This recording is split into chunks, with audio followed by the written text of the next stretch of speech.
Hey Springview, happy Tuesday. I trust your week has gotten off to a great start. Hey, today is December 1st, which is in the liturgical calendar the first day of Advent. And Advent is a season of remembering and waiting and anticipating the celebration of Christmas that's coming up in just a few short weeks. You know, we have not at Springview historically made much of a deal of Advent, but this year especially, particularly as we're not able at the moment to meet together, we're really trying to take this opportunity to remember this Advent season and prepare our minds and hearts and families for celebrating the coming and the birth of Christ. Many of you have resources that have been put into your hands to help you during the season.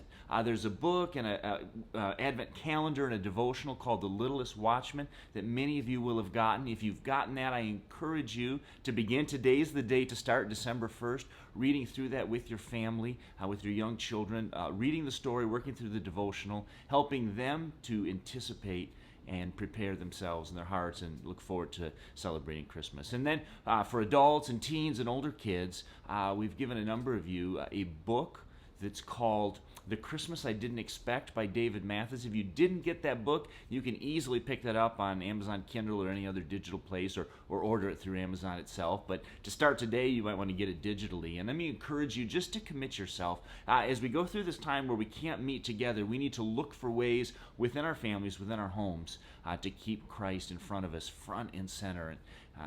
This centerpiece of our focus. And this is a great way to do this through this month of December. Hey, today, really, we finish up a message series that started weeks ago called Back to the Basics, thinking about what is it that's just foundational for us as a church. And we looked at the gospel message, at gospel power, how everything we do must be done in the power of Christ and His Spirit. We looked at gospel community, how God is bringing us together. We looked at gospel family, how the community, the kind of community God is creating in His church is really a family. And then we've been thinking over the last 3 weeks, how does our family flourish? How do we really flourish? And we looked at 3 core commitments and the first two of 3 critical actions. Hey, those core commitments are, first of all, to a deep spirituality. A deep spirituality, because people flourish when they get close to Jesus. And the critical action that accompanies that is that we pray, we talk to God, we fellowship and communicate with Him, which draws us closer to Him and binds our hearts to Him. The second core commitment was to real friendship. And the critical action for that is that we invite people into our homes, hearts, lives, families, and church. We take initiative to bring people in. And then this past Sunday, we looked at the third core commitment to sacrificial service. Sacrificial service because people flourish when they give themselves to something bigger than themselves. It seems like everything in our sinful hearts and in the world around us presses us to try to get and obtain and hoard for us. And Jesus tells us that freedom and real life comes when we, like Him, give ourselves sacrificially for others. We need to commit ourselves to sacrificial service. So what's the critical action that accompanies that? Well, it's a pretty easy one, not hard to guess. The third critical action is that we give. We give. We give of our time. We give of our talents. We give of our resources. Giving needs to become a way of life for us. Hey, we do that. We do that because we believe it's more blessed to give than receive. Again, nothing in us feels that way, but Jesus assures us that in His kingdom, it's true. It's more blessed to give than receive. It's analogous to the transition that goes from being a child at Christmas to being a parent. When you're a child at Christmas, the only thing you think about is, what can I get? What will I receive? When I was a kid, they had these printed out catalogs. JCPenney and Sears are the ones we always had. And in the back was the toy section, and my parents would give us the catalogs and say, circle the things you want, and we'll look it over and we'll send them on to Grandma. So we would spend hours circling all sorts of things. And after a few years of that, you started to realize, I'm not going to get almost hardly any of this stuff, right? But that's still how I was thinking. That's still how you think as a kid. I want to get and receive. But when you get to be a parent, you realize the joy in Christmas is not what you get. The joy in Christmas is the joy that your children receive when they receive. Hey, that's a little bit similar to the move we need to make spiritually and in life. The joy for us becomes giving more than receiving. We talked about giving of our time. That might be the hardest thing for some of us. We guard our time jealously. It's in short supply. We always feel busy and rushed. But if we're giving ourselves in sacrificial service, we're giving of our time. We're planning on it. We're working it into our schedule. We don't wait for some free time to open up. No, we plan to give time to the people and causes that are important to us. And to give our talents. God has blessed us with abilities and gifts and knowledge, and we use those for His sake. We use them in the church, certainly. There are many, all sorts of ways that the knowledge and gifts God has given us can be used within the church, but also within the community around us as opportunities to bless others.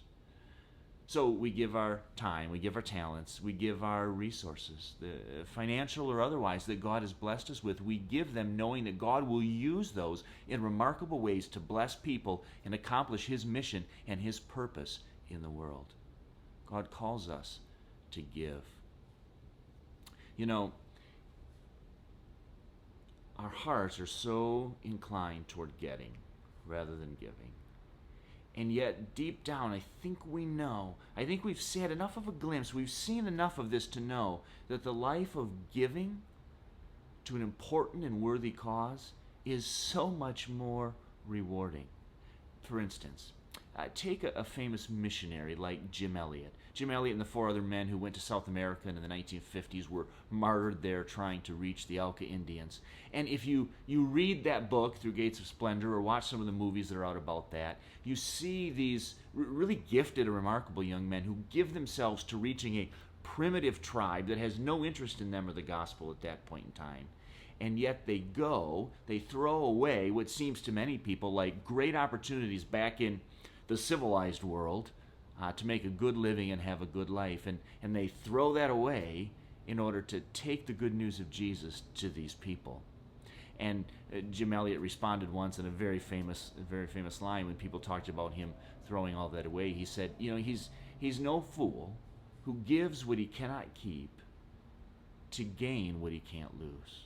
It's not foolish, he's saying, to give away material opportunities, opportunities for advancement socially and career and otherwise, to give those things away, which won't last, in order to accomplish good, spiritual good that will last forever. And what's remarkable, you know the story, Jim, he goes down there, they just begin to make contact with his tribe and they're all killed. Right? But you listen to that, you read that story, you watch that movie, and you don't come away thinking, what a waste. You come away thinking, well, I don't want to die in a South American jungle, but I want to live that kind of life. That's how I want to be. I want to be the kind of person that gives my whole life to a worthy cause, even if it seems to cost me everything. Hey, we can do just that here where God has us.